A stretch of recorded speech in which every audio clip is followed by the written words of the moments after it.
He's a UN Goodwill Ambassador for children's rights, counseling young boys and girls recruited into war. It's not easy, but it's possible. His connection, his own dark memories as a child soldier. I was thinking to myself, I was like, who would want to take me as a soldier, you know? I'm like 13-year-old kid, short, skinny, and nothing's gonna work, you know, but that didn't turn out to be the case.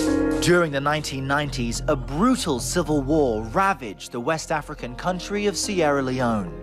Rebel groups were notorious for hacking off limbs and indoctrinating children to become deadly weapons.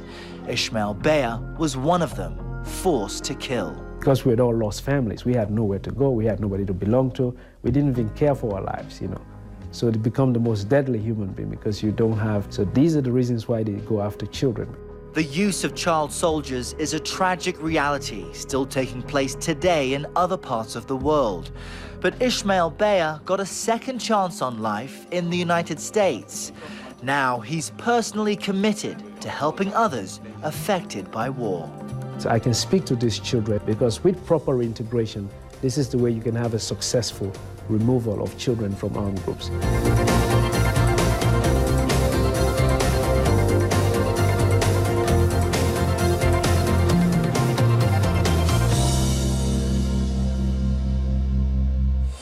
Ishmael Bea, it's a real pleasure to meet you and get a chance to speak with you because you've had a unique view, a unique window on an incredibly significant historical event, the civil war in Sierra Leone. But you were very young, you weren't even a teenager yet, so I'm just wondering, I want to begin with, what was your first memory of your world turning upside down? Well, prior to the war starting in the early 90s in Sierra Leone, we had not really had anything in the country close to what happened there. So my early memories of seeing the world changing a little bit was seeing a lot of refugees coming from the eastern part of the country where the war started. The houses have been burned down, and they have been driven from their homes. But we refused to believe this because I grew up in a culture where that seemed impossible, you know. And then, of course, later on, when the war reached my part of the country, I began to actually witness some of the very things I'd been hearing about. So it went from, here are people coming from outside telling these tales to the story coming to you. Exactly. I had gone to a talent show. I was interested in American hip-hop music with my older brother to another town. And when my town was attacked, Mogbema, and we tried to go back to see if we can find families. And on that journey, it was when we really began to see the destruction that we had heard of so much. And people running in chaos. You know, I saw a man carrying his son that had been shot dead, but he was trying to run with him to the hospital. And one of them, on that particular day, one of the things that I saw, the image that still remains with me, that was very strong, was this woman had been running, and she had a baby that was tied on her back, and she had been running away from the fighting, and the bullet had struck the baby. And the baby had been killed, but she didn't know. So when she stopped and removed the child, and I can still remember the sadness on this woman's face, you know, her inability to cry because she was in so much pain. And seeing this as a boy, you realize that, well, this is a baby. If such a thing can happen to her, like, what are the chances of you surviving any of this, you know? So from that day on, everything changed from this world that I knew. Even the paths that I used to walk on or the rivers that I used to go to swim as a boy were no longer the same. Either there were dead bodies floating, blood on top of it. The paths were littered with all kinds of, you know, dead bodies. And even and one strong, significant thing was also that even nature ceased to function the way it had before. The birds no longer sang. You know, you can only hear gunshots. So it's as if nature itself was afraid of what was unfolding. And these were very, you know, I could feel these things as a child. What happened to your family amidst all of this? Well, after this, I was separated from my family because when towns are attacked, everybody runs in different directions. Wherever you are, you hear gunshots, you just run for your life. You leave everything behind. Some people try to take things behind, with them, but you get killed if you do that. So I was separated from my family. I was with my older brother, and at some point I lost him as well. And eventually I was separated from all of my family.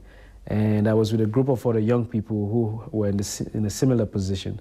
and we tried to find our family. So the constant movement of running for months and months, between 12 and 13, we're pretty much on the run all the time. I was going to say, at this point, you're just 12 years old. Yes. And you're, besides the boys with you, completely alone in the world as this conflict has engulfed your hometown. Exactly. So we're running everywhere. And there's another difficulty also of being young, whether you're a young boy or young girl, which is that you were not only running from the war, you also had the other added difficulty of being recruited by any group that encountered you first.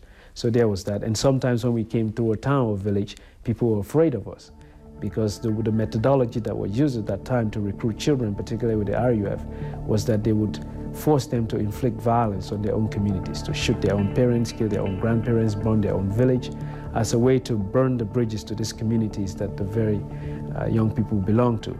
So it went from a place where as a child your innocence was celebrated to now a place where it was feared deeply because you were young. So when you came through a town with a group of boys, people ran away from you, they fled.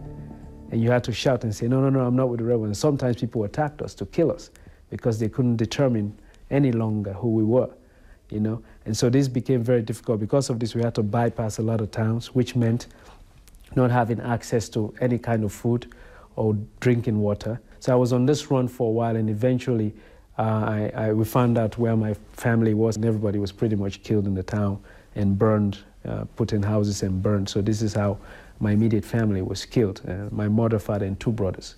So I went from having an entire family to the next minute not having anything. And it was very painful. And I was with other people who had just gone through the same thing, so we didn't know what to do with ourselves at all. Now, in the middle of this haze of violence and instability, you arrive at an army base with these other boys that you're with, where you would, I guess, be recruited by them as child soldiers. Who were they, and how did they convince you as a child to join their ranks? And we actually went there because we thought, this is the Sierra Leone Army. It was an outfit, a breakaway from the Sierra Leone Army, the regular Sierra Leone Army, and that was doing its own thing around the countryside, behaving just like the rebels. So in Sierra Leone, we had what it was called sobels, which is soldiers who behave like rebels. So this was one of that outfit. But we did not know. We thought, oh, this is a regular army. We can look for safety amongst them. So we went there. And in the beginning, it seemed that way.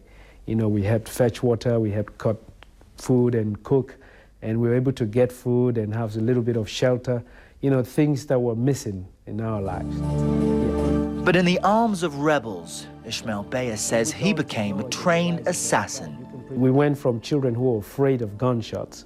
When our town was attacked, we would frighten us, to now children, when gunshots or somebody being shot in front of you, or you yourself shooting somebody, became just like drinking a glass of water.